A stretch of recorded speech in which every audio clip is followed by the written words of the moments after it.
Hi, this is Greg with Lionquestfitness. As you can see, I'm still looking at the Rex Applegate, kill or get killed. And the question here is, can these old World War II combatives that Rex Applegate taught up until the time of his death, can they work in modern day times for self-defense? Especially for people who really don't have a lot of time to train, and to train for sports as opposed to self-defense. So let's dig in.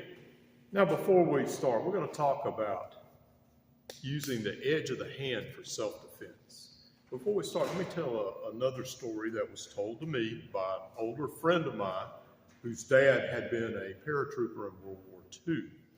And typical from back then, he came back from the war, got married, raised a family, worked a job, and he had his two oldest sons got into sports, very good athletes as they became teenagers, and they actually became black belts in Taekwondo back when Taekwondo was taught as a self-defense art instead of just for sport. And one day, the oldest son got into it with his dad, who was partially disabled from the war, and because his dad did not want him to date the girl that he was dating. And oldest son attacked dad. Dad and oldest son got into a fight. Oldest son, this black belt in Taekwondo, this athletic young man in the prime of life, got so terribly beaten by his dad, crippled up by his dad temporarily, that he had to stay at home and hid for over a week because he had such severe injuries. Now, I'm not saying that was right or wrong. I'm just saying it happened. The reason being, the dad, although being partially disabled, had been trained in those Applegate kill or be killed kind of methods. So let's talk edge of hand. Karate chop, judo chop, as it's been called over the years. And see, here's the thing, fist fight, boxing, the old John Wayne swing, wild roundhouse swings in the movies. Americans are headhunters. They want to hit that head, boom. Never realizing even a trained boxer without gloves and wraps has a high likelihood of breaking knuckles, fingers, doing damage to the hand.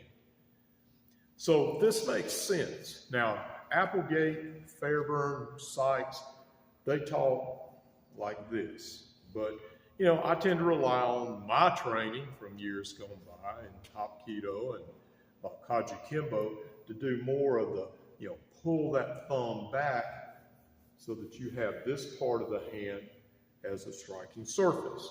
Now, you can also do different types of blocks like that, especially right here to this nerve that lays under the forearm.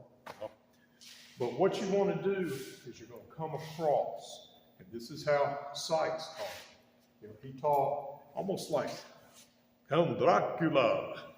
All right, so you're going to swing that arm back. Now, right here, carotid artery.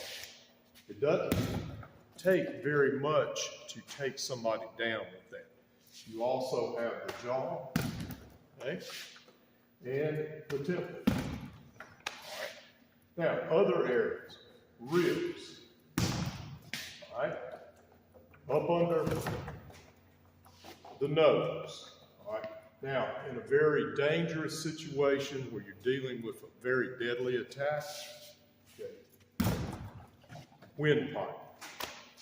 Now, you can also use this flow for the solar plexus. And you can work in different types of blocks, keeping it very simple, and work in these hand blows. Now, do you need a bob to practice? No, I very rarely practice with bob. Mostly, I work out at home. But if you have never done any type of training, you may want to get an old duffel bag, boxing bag, or something you can practice those strikes on. One other thing, maybe these old methods could give you time to get that little J-frame out of your pocket. Back up! And this is Greg with Lionquestfitness.